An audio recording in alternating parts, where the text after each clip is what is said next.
We all reach a time when we need to face up to the consequences of our actions. The thing that people rarely address is what happens after you've paid the price. Business ethics consultant Patrick Kuhse is here to talk about his journey from successful stockbroker to convict to educator. Thanks for coming on the show today. Thank you, Monty. Well, that is quite a change in occupations, you could say. People say they change, 7 times in a career. I don't know that those are the steps that usually are taken. But let's go back. Early 90s, you were a successful stockbroker. Then what happened?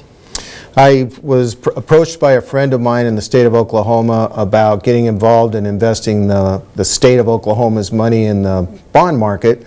And I was qualified to do that, and I thought this would be a great opportunity. And then one thing led to another, and all of a sudden she decided she wanted to participate in the commissions that I was making. So then I had to make a series of decisions about how important that account was and whether I wanted to share money with her, which unfortunately I made the wrong decision and did share money, which led to a whole series of events that's parked me in this chair today.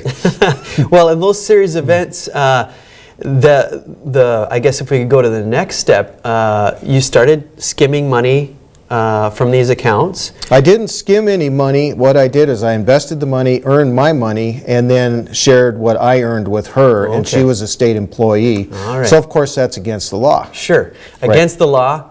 You saw a report, correct, on television about what you were doing? Nightline did a report? Nightline did a story on it back in just before Thanksgiving 1993, which followed a series of local newspaper articles in Oklahoma. So the writing was on the wall as to where this was going, and I had to make a decision on exactly fight or flight, essentially. And what did you do? I flew. I left the country with my family and moved to Costa Rica before any indictments were handed out. All right. So you went to Costa Rica. What was your experience like there? I mean, you're basically wanted, right, at the time? No, not at the time. Not at the time? We left before there were any indictments. The investigation was going on. Okay. So, but it was very unsettling. Of course, my 2 little boys, they wound up overnight in a country they'd never heard of, a language they didn't speak, in a school where they knew no one.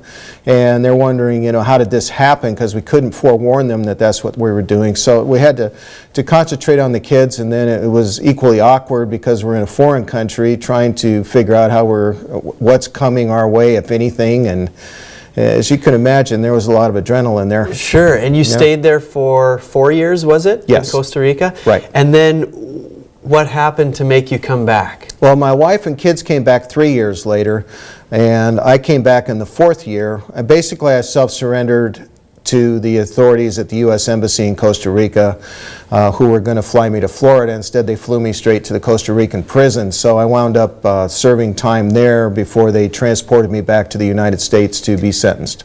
What kind of pressure is that at that moment in your life where your wife is back in the States, you're in a Costa Rican prison, possibly facing jail time back in the United States as well? What is spinning through your head? I couldn't tell you.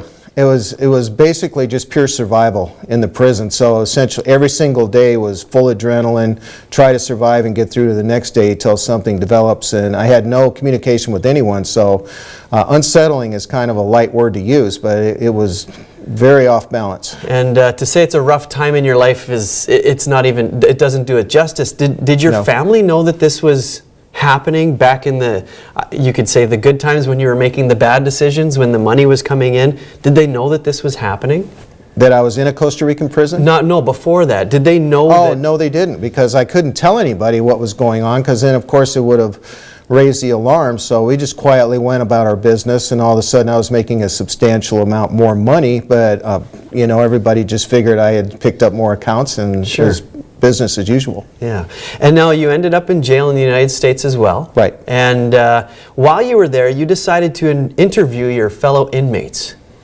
Well, I didn't want to come back, and when I found out that 3 out of 4 men come right back upon release from prison, I was shocked, because I thought, I don't want to be here now, I don't want to come back. So I thought, what a great think tank. I'm going to start talking to all these guys that made poor decisions and find out if there was a common denominator, and there was. So I'm glad I did. Interviewed over 4,000 inmates in all walks of life, different crimes, everything from wire fraud to serial killers. Pretty diverse, and every one of them revolved around the same thinking errors. And what was the biggest thing you learned from those discussions?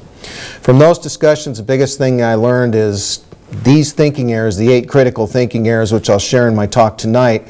The primary one is entitlement, that we are not entitled to anything, and that all of us were swimming in entitlement issues that were in prison. Okay. And while you were in prison, what was the biggest luxury that you missed? Walking to a door and opening it and turning left or right. Sure. Or even having a door with a handle on the inside would have been nice. But well, and you served your term, 4 years, was it? Right. Okay, and then when you got out, what was the first thing you did when you were released? Took a shower without shower shoes. Okay. Quite literally, that was huge. That was just like the greatest thing ever. Okay, and you served your prison term. You also had many hours of community service that you had to do. You weren't able to, and still aren't able to, handle other people's money as a career, right. Correct? Are you still paying for your crime? Absolutely. My restitution was $3.89 million. So I make pretty substantial payments every month, and every year I have to turn in my tax return to the U.S. District Court in Oklahoma, and they tell me what my payments will be for the following year. So that stays with me either till it's paid off or until it's dead, until I'm dead. And what made you decide to share this experience? Because that's what you're doing now. You travel across the country talking about ethics. Why? You know, I learned so much about why things happen and the decisions I made and why I made them and choices and consequences that I really felt like it was my obligation, since I'd taken so much away from society before, to give it back as best I could. So I just started speaking, and the more I talked, the more I was invited to other talks. So now I'm about 2,000 talks into my career as a speaker over the last 10 years. 237 business schools to date, and I'm just so passionate about it. I want these students and people in general just to realize just how easy it is to make these slips so that they don't follow in the path I did, because I just really don't want anybody to have to explain to their family things like what I had to spend. Sure. A very difficult thing. And since the early 90s, when this was all going on, starting to happen, what's the biggest life change that's happened for you?